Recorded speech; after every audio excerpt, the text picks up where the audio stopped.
अब शुरू होता है chapter 925 choosing clothes. Grey white धुंध के उस अनंत ओवरले के ऊपर उस भव्य प्राचीन हॉल में क्लाइन को जल्दी नहीं थी। उसने पहले द हैंग्ड मैन एल्गर के सैक्रिफिशियल रिचुअल का जवाब दिया और ओशन सॉन्गस्टर के बियॉन्डर कैरेक्टरिस्टिक से बना हो Ken word of the sea अपनी समक्ष पाया। Word of the sea, Kline ने धीरे से कहा। नाम सुनते ही कुछ स्मृतियां जागी। ये सी गॉड सेप्टर का एक कमजोर वर्जन था। ना उसमें लाइटनिंग स्टॉर्म जैसी डेमीगॉड स्तरीय शक्तियां थी, ना टुसुनामी जैसा कुछ।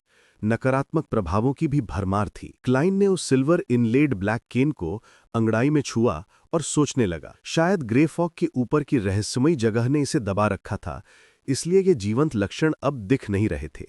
बस एक सामान्य लकड़ी जैसा पड़ लग रहा था। क्लाइन ने सूक्ष्मता से सिर हिलाया।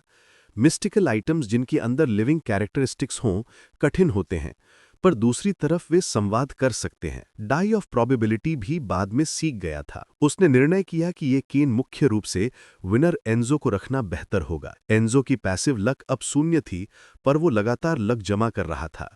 जरूरी वक्त पर कुछ छूट देने से कोई नुकसान नहीं होगा, और अगर केन अचानक किसी संकट में मालिक को ट्रिप कराए तो वे शायद उस हस्तक्षेप का फायदा उठाकर खुद को बचा सकते हैं। नेगेटिव इफेक्ट्स को बुद्धिमानी से उपयोग करना भी एक हथियार बन सकता है। बारिश या तूफानी दिनों में लाइटनिंग का खतरा क्लाइन को परेशान नहीं कर रहा था। पहले तो ऐसे मौसम अक्सर नहीं आते, फिर सीयर के नाते डिविनेशन करके मौसम का पता लगाना उसकी आदत थी, और कभी जरूरत पड़ी तो केन एन्जो को सौंप देगा, और अगर लाइटनिंग लगेगा तो विनर पर पड़ेगा, ना कि उस पर। सबसे चिंताजनक बात थी, हर 6 घंटे पर यह केन बियॉन्डर सिंगिंग कर देगा। ये एओई जैसा हमला था। क्लाइन ने तय किया कि केन से बात की जाए, फ्रीक्वेंसी कम करने के लिए या गाने से पहले चेतावनी देने के लिए। सुबह का समय था। क्लाइन ने क्रीपिंग हंगर को हटाया। उसने ह्यूमन स्किन्ड ग्लव अपनी बाई कलाई से निकाली और उसे जंक पाइल के पास फेंक दिया। फिर वर्ड ऑफ द सी उठाकर उसे पास फेंका और ग्रे फॉग के ऊपर की जगह की शक्ति से एक ध्वनि और दृश्य आकलन बैरियर बनाई, ताकि ग्लव और केन अकेले समय बिता सकें। कई तैयारियां करके क्लाइन ने कागज पेन निकाला और एक डिविनेशन स्टेटमेंट लिखा। मेरी आज की कैल्डेरॉन सिटी की पेरिफेरी स्काउटिंग जोखिम भरी है। फिर उसने लेफ्ट रिस्ट का स्पिरिट पेंडुलम निकाला और टोपास को कागज के ऊपर लटकाया। 7 बार मन में मंत्र जपते हुए उसने आंखें खोली। टोपाज हिल नहीं रहा था। इसका मतलब डिविनेशन फेल। कैल्डेरॉन सिटी के असली हालात स्पिरिट वर्ल्ड के लिए भी एक रहस्य थे। वहां कोई शुरुआत न होने की वजह से डिविनेशन में कोई सुराग नहीं दिखा, और वो शहर कभी आचीन देवी का दिव्य राज्य था। वहां बची म्यूटेटेड रिजरेक्शन की व्यवस्था भी डिविनेशन को इंटरफियर कर सकती थी। क्लाइन ने सोचा, रेड लाइट की कई बातों पर भरोसा करना ही बेहतर है। मारियोनेट वहां भेजकर परख लेंगे। अगर वो जगह ग्रे फॉग को स्क्रीन करती है तो वापस आ जाऊंगा, नहीं तो मैं खुद अंदर जाऊंगा। फैसला पक्का करते हुए क्लाइन ने बैरियर हटाई। क्रीपिंग हंगर जो कचरे के ढेर के पास जकड़ा हुआ था, 3 उंगलियों पर खुद को सहारा दे रहा था। उसके पाम के बीच में एक माउथ था जिसमें बिल्कुल सफेद दांत चमक रहे थे, और वो हाँफ रहा था। दूसरी तरफ वर्ड ऑफ द सी जमीन पर लेटा हुआ, टिप से नीले पारदर्शिक बुलबुले टपक रहे थे। काफी शांति मिली, क्लाइन ने संतोष से कहा। तभी केन खुद उठ खड़ा हुआ, और जैसे किसी ने पकड़ा हुआ था, वो एक पैर पर हॉप करते हुए क्लाइन के इर्द गिर्द चक्कर लगाने लगा। क्रीपिंग हंगर ने अपनी 5 उंगलियों को पैरों की तरह इस्तेमाल करते हुए केन का पीछा किया, बीच में गिर भी पड़ा। क्लाइन चौंका और हंसा। मिस्टर ए से जुड़ने के बाद क्रीपिंग हंगर में भी लिविंग ट्रेट आ गया, पर इसकी बुद्धि बहुत ही कम है।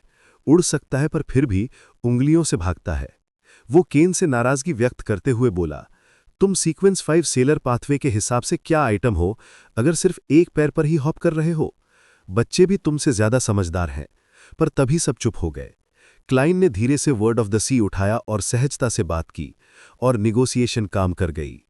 केन ने हाई फ्रीक्वेंसी स्वे से इशारा किया कि वो सिंगिंग की फ्रीक्वेंसी कम कर देगा, और अगर कभी नहीं रोक पाया तो पहले ओनर को संकेत देगा, जैसे हल्की कंपन या कुछ सेंटीमीटर ऊपर उछलना। साथ ही उसने एक शर्त रखी, कभी क्रीपिंग हंगर पहनकर इसे नहीं पकड़ना। पर अगर मालिक जोर देगा तो वो सहमति में था। क्लाइन ने सोचा, ठीक है, क्रीपिंग हंगर की तुलना में बेहतर है। उसने क्रीपिंग हंगर को बुलाकर फिर से अपनी बाईं कलाई पर पहन लिया। अब डोर ऑफ समनिंग के सामने बैठकर क्लाइन ने यह तय किया कि कौन कौन सी आइटम्स लेकर जाना है। बेशक 2 मारियोनेट जाएंगे, वे बेट बनेंगे, पाथ स्काउट करेंगे, ट्रैप्स वेरीफाई करेंगे। एक मार्योनेटिस्ट के लिए ये सबसे सुरक्षित तरीका है। वे एन्जो की फ्लावर ऑफ ब्लड रिंग और लुडवेल की हैरिस स्वॉर्ड पहनेंगे।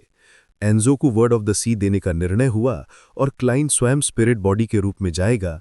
जैसे ही कुछ असामान्य दिखेगा, वो समनिंग खत्म करके ऊपर ग्रे फॉग पर लौट आएगा। लेकिन कौन से कपड़े पहनने हैं, यानी किस तरह की मिस्टिकल बैकिंग रखनी है, ये सोचने योग्य था। अजीक का कॉपर विसल नहीं लेगा। डेथ से जुड़ा ये आइटम कैल्डेरॉन सिटी, जो आचीन डेथ से संबंधित था, खतरनाक अनोमली पैदा कर सकता था। ब्लैक एम्परर कार्ड या टायरेंट कार्ड, दोनों पर विचार हुआ। क्लाइन ने सोचा कि वो स्पिरिट वर्ल्ड में घूमेगा। मारियोनेट्स डेड सी नेचर के होने के कारण उनके ब्लड एक्सट्रैक्शन का डर कम था। लुडवेल आधा मानव आधा डेड था। एन्जो का ब्लड फ्लावर ऑफ ब्लड से रिकवर किया जा सकता था। इसका मतलब वो सी गॉड सेप्टर को कैल्डेरॉन में ले जा सकता था, पर इससे उसकी नफ्स उग्र और शॉर्ट टेम्पर्ड हो सकती थी, जो स्काउटिंग में टैबू था। समाधान सरल था। वो उग्र असर सी गॉड सेप्टर का एन्जो या लुडवेल पर रख देगा। टायरेंट कार्ड की सप्रेशन क्षमता सी गॉड सेप्टर को नियंत्रित कर सकती थी। इस कॉम्बिनेशन से क्लाइंट आधा सीक्वेंस 4 के बराबर की ताकत पा सकता था। जोखिम घटेगा। भविष्य में जब मिस शैरन भी साथ में होगी, वे वैसे ही एक्विप कर सकते थे और वो उसे रेत या ईविल स्पिरिट स्टेट में रखकर मनी प्रॉब्लम से बचा सकता था। क्लाइन ने टायरेंट कार्ड अपनी हथेली पर खींचा, फिर ब्लास्फेमी का कार्ड अपनी सोल बॉडी में फ्यूज कर दिया। अचानक वहां से भयानक शक्ति और डरावनी आउरा फैली। क्लाइन के सिर पर एक भारी पोपल टियारा स्वतः प्रकट हुआ। उसके वस्त्र एक अंधेरे नीले, लगभग काले धार्मिक रोब में बदल गए। हवाएं चिल्लाईं और वो आधे हवा में लटकते हुए व्हाइट बोन सेप्टर को पकड़ने के लिए हाथ बढ़ाने लगा। सेप्टर के नोक पर जड़ित रत्न चकाचौंध की तरह सिल्वर और ब्लू लाइट की तारों को छोड़ रहे थे, जो टायरेंट के आसपास घूम रही थी। और ठीक वहीं वर्ड ऑफ द सी अचानक जमीन पर गिरकर क्लाइन के पास उसी जगह सर झुकाकर पड़ा, जैसे उसने समर्पण कर दिया हो। क्लाइन पॉन्टिफ की मुद्रा में सेप्टर थामे खड़ा था। तैयारी पूरी थी। कैल्डेरॉन की पेरिफेरी की परीक्षा अभी आरंभ होने वाली थी। अब शुरू होता है chapter 926, spiralling city. Grey white धुंध के उस ओवरले के ऊपर से शुरू करके क्लेन ने खुद को पेपल टियारा और काले नीले रोब में सजाया हुआ पाया। सी गॉड सेप्टर उसके हाथ में चमक रहा था। टायरेंट कार्ड के दबाव सी खामोशी उसके चारों ओर फैल गई थी। उसने महसूस किया कि ये कार्ड सी गॉड सेप्टर के नकारात्मक असर को आंशिक रूप से दबा देता है, पर पूरी तरह मिटा नहीं सकता। कॉजिटेशन के जरिए क्लेन ने खुद को संभाला और कमरे के कोने में रखे जंक ढेर की तरफ देखा। ग्रॉसेल्स ट्रेवल्स, ये उसकी सबसे मजबूत डिफेंसिव वस्तु थी, पर इसे साथ ले जाना जोखिम भरा था। ये ड्रैगन ऑफ इमेजिनेशन एंकवेल्ट से बना था और उसी ड्रैगन का पुराना नाता कैल्डेरॉन सिटी की एंशिएंट डेथ फीनिक्स एंसेस्टर ग्रीग्रेस से बताया जाता है। एजिक का कॉपर विसल भी ले जाना नहीं चाहिए था। डेथ से जुड़ी चीजें यहां अनचाही प्रतिक्रियाएं जन्म दे सकती थी। म्यूटेटेड पेपर फिगरीन भी नहीं लेनी। आर्टिफिशियल डेथ की शेषता उसमें थी। Priest of light beyond a characteristic भी फायदेमंद नहीं था। नेगेटिव इफेक्ट्स ज्यादा खतरनाक थे। निश्चय करते हुए क्लेन ने ह्यूमन स्किन ग्लव बाईं मुट्ठी में पहनी, सी गॉड सेप्टर दोनों हाथों से थामा, वर्ड ऑफ द सी हाथ में बुला लिया। फिर अपनी सोल की दिखाई देने वाली शक्ल बदल ली। पेपल टियारा के साये में चेहरे को छुपा लिया। रोब की लहरों के साथ क्लेन ने डोर ऑफ समनिंग से एक कदम आगे बढ़ाया और कैंडल लाइट से निकलकर रियल वर्ल्ड में एक बड़े बाथरूम में आ गया। फेट साइफन चार्म और डेथ नेल को अपने अंदर सम्मिलित करके उसने दरवाजा खोला और जीत ने एन्जो को वर्ड ऑफ द सी सौंप दिया। लडवेल को डेथ नेल थमा दी। तैयारियां पूरी हुईं। ट्रैवलिंग के जरिए वो और उसके दो मैरियोनेट एन्जो और लडवेल स्पिरिट वर्ल्ड के उन कोऑर्डिनेट्स की तरफ निकल पड़े जो मिस मैजिशियन ने दिए थे। यात्रा अपेक्षाकृत सुगम रही। टायरेंट और आने रास्ते में आने वाली हर तरह की स्पिरिट क्रीचर को पीछे कर दिया। वे सीधे सीधे उसकी ओर तक देखते नहीं थे। कुछ ही समय में वे पहुंच गए। जो दृश्य सामने आया वो साधारण स्पिरिट वर्ल्ड जैसा नहीं था। रंग सैचुरेटेड थे, पतली धुंध चारों तरफ फैली थी और गहराई में आंखें टिमटिमाकर हट रही थीं। क्लेन ने बाहर से ही सिटी को स्कैन किया और फिर एन्जो और लडवेल को एक पतले सामान्य से दिखने वाले फॉग गुच्छे में भेजा। जैसे ही उन्होंने अंदर झांका, उनकी दृष्टि को एक विशाल दंतकथा सी सिटी ने घेर लिया। ये शहर सामान्य तरीके से नहीं बना। ये नीचे की ओर घुमावदार स्पाइरल बनाकर गहराई में उतरता था, एक उल्टा मौजुलियम सा। इमारतें हर तरह की थीं, कुछ ऊंचे पेल वाइट कॉलम्स पर बनी विशाल मकानों की तरह, कुछ चौड़ी और लंबी जिनके दरवाजे छत पर लगे थे, कुछ जमीन में खुदे और कुछ हड्डियों से निर्मित बिखरी खरीली थी। जितना नीचे उतरा जाता, संरचनाएं उतनी संपूर्ण और सुरक्षित दिखाई देती। जितना ऊपर उतनी ही सड़ी और ध्वस्त। क्लेन बाहर खड़े होकर सिटी के निचले वाले कालेपन तक नहीं देख पा रहा था। वहां अंधेरा इतना घना था जैसे सदियों से किसी ने रोशनी अंदर नहीं डाली थी। एंजो ने सिर झुकाकर एंशिएंट हर्मीज में एक प्रार्थना उड़ाई। द फूल जो इस युग का नहीं है, मिस्टीरियस रूलर ऊपर ग्रे फॉग का, the king of yellow and black जो गुड लक रखता है। उसकी आवाज के साथ क्लेन ने स्टैक्ड इल्यूजरी प्लेस सुनी और एक डेलिबरेटली होर्स वॉइस का परिचय भी पहचाना गया। ये सब संकेत था कि कैल्ड्रॉन सिटी ने ग्रे फॉग को बाहर नहीं रखा, कम से कम उसकी परिधि ने नहीं। क्लेन ने मन ही मन राहत ली, मैं जा सकता हूँ। घनघोर सावधानी के साथ लडबेल का बायां हाथ ऊपर उठाया गया। अचानक इल्यूजरी लाइट निकली और उसी बिंदु से एक जादुई इम्प्लोजन हुआ। 2 ब्रॉन्ज डोर्स प्रकट हुए। वे दरवाजे धुंधले और इनकॉर्पोरियल थे। सतह पर अनगिनत मिस्टीरियस पैटर्न्स उभरे हुए थे। वे तह तक भारीपन और साइलेंस की अनुभूति दे रहे थे। एक दरार खुली और उस दरार से भीतरी गहरे अंधेरे में पेल वाइट रंगों की हलचल दिखी, एक नदी की तरह जो रात में बह रही हो। किनारों पर वही स्टोन कॉलम्स थे, पर और भी एग्जैजरेटेड रूप में। तभी पारदर्शी आंखों और अनिर्वचनीय चेहरों की भरमार उस दरार में उमड़ पड़ी। वे दरार के पार जाकर बाहर निकलने को उत्सुक थे। क्लेन की आंखों में तेज चुभन हुई। उसने लडवेल को तुरंत अपने हाथ बंद करने का इशारा किया। थड़ दरवाजा एक अदृश्य बल से पीछे धकेल कर बंद हो गया और एंजो की दृष्टि से गायब हो गया। क्लेन समझा, ये दरवाजा अब अंडरवर्ल्ड नहीं दिखा रहा। इसके पार कैल्ड्रॉन सिटी का कोर रीजन था, पिट के सबसे निचले बिंदु का हिस्सा। डेथ डोमेन की अनेक शक्तियां यहां रीवर्क्ड, रीमेड हो चुकी थीं और एनॉमली ने बदलाव पैदा कर दिया था। वे अपने मैरियोनेट से फिर से लेफ्ट आर्म बढ़वाने लगा और लडवेल का बायां भाग तेजी से इल्यूजरी होकर डार्क ग्रीन स्पेक्स से छिटकने लगा। वे जैसे रेत बन रहा था। उसकी भुजा वास्तविकता के नियम मानने से इनकार करके दूर तक फैलने लगी। हथेली के बीच से एक अजीब सफ़ेद चेहरा निकला। उसकी जीभ सांप जैसी नुकीली थी और वे सफ़ेद फर से ढकी हुई थी। वो जीभ बहुत दूर तक निकलकर किसी के शरीर में घुसकर उसकी आत्मा चूसने जैसी क्रिया कर सकती थी। क्लेन ने देखा कि लडवेल के अंदर का अंडरवर्ल्ड म्यूटेट हो चुका था। उसकी डेथ एनवॉय क्षमता अब सिर्फ दूर से स्पिरिट बॉडीज निकालने तक ही सीमित नहीं, वे सीधे उन्हें कंज्यूम कर पा रहा था। ये क्षमता सिर्फ अधिक शक्तिशाली ही नहीं हुई थी, ये बदली गई थी। क्लेन ने एंजो की बॉडी की विशेषताओं, फ्लावर ऑफ ब्लड और वर्ड ऑफ द सी के प्रयोग से जल्दी कुछ परीक्षण किए। नतीजा ये था कि फेट डोमेन की कुछ चीजें अप्रभावित रहीं। लाइटनिंग स्ट्राइक काफी सप्रेस्ड था, कम असर कर रहा था। उड़ने की क्षमता ऊंचाई पर सीमित थी।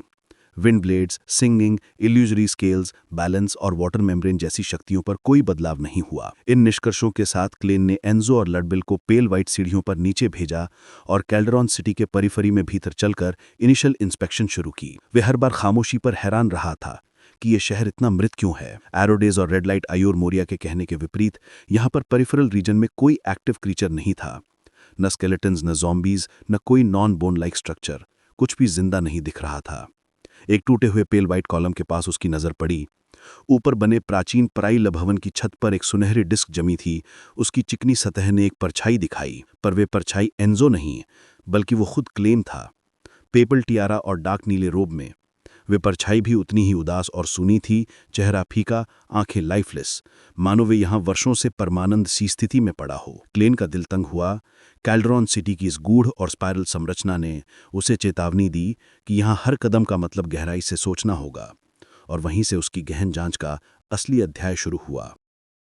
अब शुरू होता है चैप्टर 927, टायरेंट स्माइट। छायाओं के बीच छिपा हुआ क्लाइन अचानक एक तेज घबराहट महसूस करता है, लेकिन अगले ही पल वो खुद को शांत कर लेता है, क्योंकि उसे पूरा यकीन था कि उस सुनहरी डिस्क में दिख रहा प्रतिबिंब वो नहीं था, कम से कम असली क्लाइन नहीं। अगर वो सच में उसका अपना प्रतिबिंब होता तो एंजो को ग्रे फॉग दिख जाता और उस मिथिकेट जैसी आकृति को देखकर क्लाइन तुरंत बेहोश हो जाता। चूंकि वो पूरी तरह ठीक था, इसका मतलब साफ था, डिस्क में दिखने वाला वो स्वयं नहीं था। क्लाइन अपने स्पिरिट बॉडी थ्रेड्स की दृष्टि सक्रिय करता है, एंजो को नियंत्रित करता है और वर्ड ऑफ द सी उठाते हुए धीरे धीरे उस टूटे हुए पेल वाइट स्तंभ और प्राचीन खंडरों के पास बढ़ता है, अपने आसपास थोड़ा सा लग भी छोड़ते हुए। काला कठोर मरियनेट एंजो कदम दर कदम सुनहरी डिस्क के पास पहुंचता है।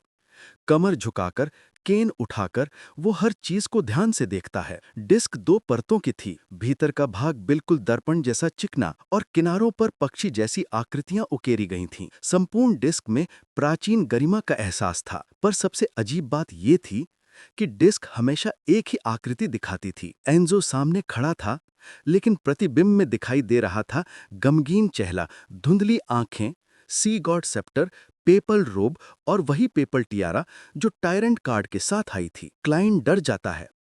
अगर ग्रे फॉग ना दिखती तो वो मान लेता कि डिस्क उसके मरियनेट के माध्यम से उसे प्रभावित कर रही है, या फिर उससे भी भयानक वो घटना दोहरा रही है जो सेंट ऑफ डार्कनेस के साथ रुइंस में हुई थी, जहां आदमी को पता भी नहीं चलता और वो अलग हो जाता है। क्लाइन धीरे धीरे छाया से बाहर आता है और अपनी उपस्थिति वही बना लेता है जैसी कैल्ड्रॉन सिटी में प्रवेश करते समय थी। फिर क्लाउन की शक्ति से वो अपने वर्तमान रूप को अपने दिमाग में उभारता है। उसके हाथ में सफेद हड्डियों से बना सेप्टर जिसमें नीले रत्न जड़े हुए थे, उसके शरीर पर भारी पेपल रोब और सिर पर बहुमूल्य पत्थरों वाला टियारा, चेहरे पर छाया, धुंधला और पूरे शरीर से निकलती एक मृत कैडावरिक हवा, जैसे कोई ताजा निकला हुआ ज़ॉम्बी। क्लाइन स्तब्ध रह जाता है। वो कभी कल्पना भी नहीं कर सकता था कि उसका शरीर यहां प्रवेश करते ही सच में ऐसा रूप ले लेगा। वो खुद को शांत करता है। ग्रे फॉग प्रभावित नहीं हुई तो ज्यादा चिंता की बात नहीं, लेकिन खतरा अब भी असली था। सी गॉड सेप्टम उसे जल्दबाज बना सकता था, और ये जगह फीनिक्स अनसेस्टर ग्रे ग्रेस का प्राचीन डिवाइन किंगडम, जहां उनकी पुनर्जीवन की व्यवस्था दबी थी। यहां हर चीज अनिश्चित थी, हर चीज खतरनाक। क्लाइन लडवेल को पीछे बुलाता है और अपनी पावर्स से अपना पूरा निरीक्षण करता है। एक निष्कर्ष सामने आता है। कैल्ड्रॉन सिटी में प्रवेश करते ही हर जीवित प्राणी सीधे मृत रूप में बदल जाता है, अंडरवर्ल्ड की तरह धीरे धीरे नहीं, सीधे डेड स्पिरिट में परिवर्तित। एंजो और लडवेल पर इसलिए असर नहीं हुआ क्योंकि वो पहले ही मर चुके थे, और ग्रे फॉग के कारण उस पर कोई परिवर्तन लागू नहीं होता। उसी समय एक धात्विक आवाज सुनाई देती है, क्लैंग क्लैंग क्लैंग, भारी लेकिन तेज, जैसे किसी विशाल हथौड़े से धातु को ठोका जा रहा हो। क्लाइन 2 सेकंड तक सुनता है, फिर एंजो को संकेत देता है कि वो सुनहरी डिस्क नीचे रखे और आवाज की दिशा में जाए। टूटी हुई कब्र के पास पहुंचकर वो ऊपर का पत्थर पड़ता है। लैंग्वेज ऑफ द डेड में लिखा था, एक जल्दबाज आदमी जिसकी मौत इस तुलना पर हुई कि कौन ज्यादा कठोर है, उसका सिर या किसी और का हथौड़ा। एंजो दरवाजा खोलता है। जंग लगे हिंजेस चींकते हैं। दरवाजा खुलते ही तीर जैसी सफेद रोशनी तेजी से बाहर निकलती है। एंजो के चेहरे, सिर और शरीर को छूते हुए दूर जाकर जमीन में समा जाती है। विनर एंजो पूरी तरह सुरक्षित। क्लाइन मन में कहता है, खतरनाक जगहों की जांच के लिए ऐसा मरियनेट अमूल्य है। नीचे बैठकर वो देखता है, एक विशाल ब्लैकस्मिथ, नील काले शरीर वाला, और उसका सिर ऐसा जैसे फटा हुआ तरबूज। वो खाली एनविल पर वार कर रहा था। क्लाइन राहत की सांस लेता है। उसके स्पिरिट बॉडी थ्रेड सामान्य है, वो किसी और का सोल अवतार नहीं है। लेकिन ठीक उसी क्षण क्लाइन के शरीर में सनसनी दौड़ जाती है। उसके विचार धीमे पड़ जाते हैं। ये वही एहसास था जो उसे टिंगन में हुआ था, जब सील्ड आर्टिफैक्ट 2049 उसकी स्पिरिट बॉडी थ्रेड्स पर काबू कर रहा था। अब एक बात साफ थी, कोई उसकी स्पिरिट बॉडी थ्रेड्स को नियंत्रित कर रहा है, और इस बार असर गहरा था। जोड़ जंग खा रहे हों, जैसे शरीर में गोंद भर दिया गया हो, और ऊपर से ऐसा सुन्नपन मानो बिजली गिर गई हो। क्लाइन के विचार अपने आप बिखरने लगते हैं। स्पिरिट वर्ल्ड प्लंडरर, मैंने सोल अवतार से बचाव किया था, पर यह दूसरा साथी, ये विशाल ब्लैकस्मिथ, इसने मुझे धोखा दे दिया, और एंजो की मौजूदगी ने मेरी सुरक्षा से ध्यान हटा दिया। इसी समय ब्लैकस्मिथ करसता है और अपने भारी हथौड़े से एंजो पर टूट पड़ता है। क्लाइन की गर्दन के पास ठंडी हवा घूमती है और खंडरों में छिपे अजीब जीव बाहर आने लगते हैं। कुछ आधे शरीर वाले, कुछ अदृश्य, कुछ रबर जैसे लंबे, कुछ फटे हुए सीने और झूलते अंगों वाले, कुछ हरे फेस जिनमें दर्जनों आंखें उगी थीं, कुछ हवा में तैरते जेलीफिश जैसे प्राणी। उनकी अनगिनत ठंडी निगाहें क्लाइन पर जम जाती हैं। क्लाइन बड़ी मुश्किल से अपना मुंह खोलता है और धीरे से बोलता है, सिंह। इसी क्षण उसके बाएं दस्ताने का मुंह खुलता है और भयानक चीखती आवाज निकलती है, praise you the lord that created everything, the lord that reigns behind the curtain of shadows, the degenerated nature of all living things. उस कर्कश गूंज के बीच एंजो जमीन से लुढ़ककर उठता है और हथौड़े के वार से बच जाता है। वर्ड ऑफ द सी उत्साह में पानी के बुलबुले उगलने लगता है। क्लाइन के दिमाग में एक झटका सा लगता है। उसकी सोच अचानक साफ हो जाती है। लेकिन शरीर अब भी जंग खाया हुआ। वो लडवेल को नियंत्रित करता है, जो पास ही खड़ा था, और उसे आदेश देता है कि वो उसकी ठोड़ी पर मुक्का मारे। क्लाइंट पीछे हटता है और सुन्नपन से मुक्त हो जाता है। अब वो गर्माहट से भर चुका था। पेपल रोब हवा में फैल जाती है। सी गॉड सेप्टर उठता है। नीले रत्न एक एक कर चमकते हैं और एक सांधी के समान चमकता हुआ लाइटनिंग स्टॉर्म कैल्डरॉन सिटी पर टूट पड़ती है। हजारों शाखाओं वाली विद्युत वन की वर्षा। जो भी जीव वहां थे, वाष्पित, चकनाचूर और मिट्टी में बदल गए। पहला प्रहार थमते ही दूसरा लाइटनिंग स्टॉर्म गरजता हुआ उतरता है, पहले से भी ज्यादा क्रूर। दो भयंकर आघातों के बाद क्लाइन थका हुआ लेकिन फिर से शांत। उसका दिल जोर से धड़कता है। लाइटनिंग स्टॉर्म इनडिस्क्रिमिनेट होती है। सिर्फ वही सुरक्षित रहता है जो सी गॉड सेप्टर पकड़े हो या बिल्कुल उसके पास खड़ा हो। इसका मतलब लडवेल सुरक्षित था, लेकिन एन्जो? क्लाइन घबराकर इधर उधर देखता है और पाता है कि एन्जो आधी टूटी कब्र के पास कुंडली मारे पड़ा है।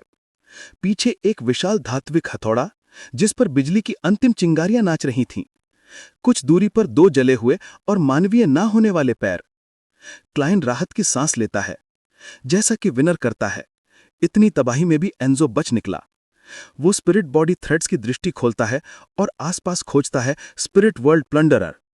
उसी समय 100 मीटर दूर मलबे के बीच एक आकृति उठती है। एक पारदर्शी सफेद रोब, बिना सिर, बिना हाथ पैर, जैसे कोई अदृश्य शरीर इसे थामे हो। पूरी रोब पर काले काले जलन के निशान। क्लाइन शांत होकर सोचता है, यही स्पिरिट वर्ल्ड प्लंडरर है। दो लाइटनिंग स्टॉर्म्स ने इसे काफी नुकसान पहुंचाया है। अब शुरू होता है चैप्टर 928 मिस डायरेक्शन। कैल्डरॉन सिटी की भयावह खामोशी के बीच क्लाइन धीरे धीरे पूरी स्थिति समझने लगता है। जैसे ही वो इस शहर में दाखिल हुआ, बियॉन्ड अ कैरेक्टरिस्टिक कन्वर्जेंस के नियम ने स्पिरिट वर्ल्ड प्लंडरर का ध्यान उसी ओर खींच लिया। इस शहर में साधारण डेड स्पिरिट्स भी नहीं थे, लेकिन प्लंडरर पहले से ही उसका इंतजार कर रहा था। सबसे पहले उसने वो रहस्यमय सुनहरी डिस्क ठीक उस रास्ते पर पहुंचा दी जहां से एन्जो गुजरेगा, ताकि क्लाइन का ध्यान कैल्डरॉन सिटी के जीवित को मृत बना देने वाले प्रभाव की तरफ चला जाए। फिर उसने विशाल ब्लैकस्मिथ का इस्तेमाल किया, जो उसका सोल अवतार नहीं था, ताकि क्लाइन और ज्यादा भ्रमित हो जाए। और फिर बिल्कुल सही दूरी बनाते हुए उसने एक ही प्रयास में क्लाइन की स्पिरिट बॉडी थ्रेड्स पर कब्जा करने की कोशिश की। क्लाइन सोचता है, अगर कैथीड्रल में टंगे उन मृत शरीरों को देखकर मुझे सियर पाथवे के हाई सीक्वेंस बियॉन्डर्स का घबराहट भरा सम्मान पैदा ना हुआ होता, और अगर मैंने कंट्रोल से बचाव के ऑटोनमस तरीके तैयार ना किए होते, तो शायद मैं भी स्पिरिट वर्ल्ड प्लंडरर का सोल अवतार बन चुका होता। क्लाइन खुद को डांटता है, मुझे कन्वर्जेंस लॉ याद रखना चाहिए था। सी हार्ट सेप्टर हाथ में आने के बाद चाहे टायरेंट कार्ड उसे दबा रहा हो, फिर भी मैं ज्यादा रैश हो चुका था। मुझे खुद एहसास नहीं हुआ कि मैं उतना सावधान नहीं रहा जितना होना चाहिए था। इन विचारों के साथ वो दोबारा सी हार्ट सेप्टर उठाता है। अगर एक लाइटनिंग स्टॉर्म काफी नहीं था तो दूसरा, और अगर दूसरा नहीं तो तीसरा। उसकी सोच साफ थी, प्लंडरर को इस दायरे से भागने नहीं देना है। यही सबसे सुरक्षित तरीका था। यही क्लाइन की लड़ाई की शैली थी। सीक्वेंस 5 की पोषण लगभग डाइजेस्ट होने के बाद उसकी स्पिरिचुअलिटी इतनी प्रबल थी कि वो लगातार बिजली वर्षा कर सकता था। लेकिन तभी कुछ 100 मीटर दूर सफेद पारदर्शी रोब पहने एक अदृश्य आकृति पेल वाइट आग में जल उठती है और एक क्षण में हवा में लपक कर दूर जा गिरती है। प्लंडरर ने अत्यंत शक्तिशाली फ्लेमिंग जंप का इस्तेमाल किया था, क्लाइन से कई गुना अधिक प्रभावी। उसी समय मलबे में एक 4 मीटर ऊंचा नीला काला दैत्य लड़खड़ाता हुआ उठता है। उसका सीना खुला था, लेकिन अंदर कुछ नहीं। वो एक किला बनकर टायरेंट और प्लंडरर के बीच दीवार की तरह खड़ा हो गया। क्लाइन देखता है, दैत्य की स्पिरिट बॉडी थ्रेड्स सीधे दूर प्लंडरर तक फैली थीं। ये एक सोल अवतार था। सी हार्ट सेप्टर के सिरे पर नीले रत्न जगमगाते हैं और हवा में से एक विशाल चांदी का तीर तड़पता हुआ जन्म लेता है। वो तीर दैत्य की खोपड़ी पर गिरता है। उसकी सारी अदृश्य रक्षक क्षण भर में टूट जाती है। सिर फटकर जलती राख बन जाता है और पूरा शरीर धुएं और हरे दागों के साथ वाष्पित हो जाता है। क्लाइन अपनी पैपल रोब और टियारा के साथ हड्डियों वाले सेप्टर को और ऊपर उठाता है। उसकी केप हवा में चीत्कार करती है। कैल्डरॉन सिटी के विशाल क्षेत्र में अंधेरे बादल इकट्ठे होने लगते हैं। भारी दबाव फैलता है। Smack smack smack. मुट्ठी भर आकार की बूंदें सदियों की धूल उड़ाती धरती पर गिरती हैं और कुछ ही पलों में तूफान फट पड़ता है। भारी जलधारा बहती हुई शहर के गहरे गड्ढे की ओर तेजी से भागती है। इस मौसम में फ्लेमिंग जंप निरर्थक हो गया था, प्लंडरर के लिए भी और क्लाइन के लिए भी। लेकिन टायरेंट के हाथों में डार्क क्लाउड्स ही उसकी आंखें थीं। हर क्लाउड, हर बूंद, हर हवा का झोंका अब उसके सेंसेस का हिस्सा बन चुका था। उन्हीं के माध्यम से वो प्लंडरर को आसानी से ढूंढ लेता है। वो एक टूटी सफेद स्तंभ के पीछे छिपा बैठा था। अचानक एक डेफिनिंग बोल्ट अंधेरे बादलों से टूटकर नीचे गिरता है। प्लंडरर अपनी स्पिरिचुअल प्रेमोनिशन के सहारे आधी सेकंड पहले ही जमीन में धंस जाता है। 3 भारी बिजली किरणें लगातार उस क्षेत्र पर गिरती रहती हैं, मिट्टी को पिघलाती हुई गहरे गड्ढे बनाती जाती हैं। प्लंडरर बार बार निकलता है, कभी दाएं, कभी बाएं, कभी पीछे, स्नेक लाइक डॉज मनूवर करते हुए। लेकिन जहां वो भागता है, बिजली का वार पहले से तैयार खड़ा रहता है, उसका रास्ता रोकते हुए। क्लाइन और बेचैन हो जाता है। वो इस शिकार को अभी खत्म करना चाहता था। वो सी हार्ट सेप्टर की स्ट्राइक फ्रीक्वेंसी बढ़ा देता है। हवा बिजली से कांप उठती है और तभी एक तीव्र थकान उसके अंदर उभरती है। कुछ गड़बड़ थी, क्लाइन सोचता है। प्लंडरर शुरुआत में कैल्डेरॉन सिटी के कोर की ओर भाग सकता था, तो ये परिधि में क्यों घूम रहा है? ये तो जमीन में घुसकर मेरे हमलों से बच सकता है। ये पिशाचिक प्राणी भी नहीं है, तो ये क्यों बार बार खुद को उजागर कर रहा है? और तभी समझ आता है, ये मुझे लगातार हमला करने के लिए उकसा रहा है। इसने पहचान लिया है कि मैं डेमीगॉड नहीं हूं। ये मेरी स्पिरिचुअलिटी खत्म करवाना चाहता है। वो सिहर जाता है। ये जीव बहुत चालाक है। उसी क्षण एक और भय उसके मन में उठता है। क्या इतने प्रबल लाइटनिंग स्टॉर्म और बारिश कैल्डेरॉन सिटी के कोर में सुप्त पड़े खतरों को जगा देंगे? वो फौरन सी हार्ट सेप्टर हटा लेता है। तूफान रुक जाता है, अंधेरे बादल छंट जाते हैं, मौसम सामान्य हो जाता है। वो केंजो को वापस बुलाता है, लडवेल को सुरक्षा पंक्ति में खड़ा करता है और अपने दोनों मरेनेट्स के साथ कैल्डेरॉन सिटी से बाहर निकलने की ओर चलता है, जबकि उसकी स्पिरिचुअलिटी अभी बाकी थी। स्पिरिट बॉडी थ्रेड्स विजन पूरी तरह सक्रिय थी ताकि प्लंडरर पास ना आ सके। वो देखता है प्लंडरर की कुछ थ्रेड्स सामान्य तरीके से बाहर निकल रही हैं और कुछ मोटी बंधी हुई रस्सी की तरह रोब के अंदर जा रही हैं। ये सोल अवतार कंट्रोल का संकेत था। जैसी वो आगे देखता है, उसे अचानक एक कलाप्स्ड हाउस से काली पतली थ्रेड्स निकलती दिखती हैं। कुछ दूरी पर उनका सोर्स था। बिना हिचकिचाहट के क्लाइन सी हार्ट सेप्टर उठाता है। भूम! गर्जन के साथ लडविल की आधी देह धुंधली हो जाती है। उसका हाथ लंबा फैलता है, कब्र के समान घर की दीवार से आर पार। उसकी हथेली भयानक सफेद हो जाती है और एक भ्रमित चेहरा निकलता है, जिसकी लंबी सफेद रोएदार जीभ एक सांप की तरह फैलती है। वो थ्रेड्स के सोर्स को छेदती है और एक विकृत धुंधली आत्मा खींचकर बाहर निकाल लेती है। कुछ स्पिरिट बॉडी थ्रेड्स तुरंत गायब हो जाती हैं, जैसे कभी मौजूद ही नहीं थीं। एक मोटी बंडल, वो फर्जी था। प्लंडरर ने नकली और भ्रमित करने वाले सोल अवतार बना रखे थे। यह तत्क्षण अपने स्थान की अदला बदली कर रहा था। क्लाइन दूसरी दिशा में देखता है और सचमुच स्पिरिट बॉडी थ्रेड्स का एक गुच्छा तेजी से जमीन के नीचे से उसकी ओर आता है। वो सेप्टर उठाता है, गरजती बिजली छोड़ता है। उसी समय एंजो अपनी सारी किस्मत खर्च करता है और प्लंडरर पर बैड लक डाल देता है।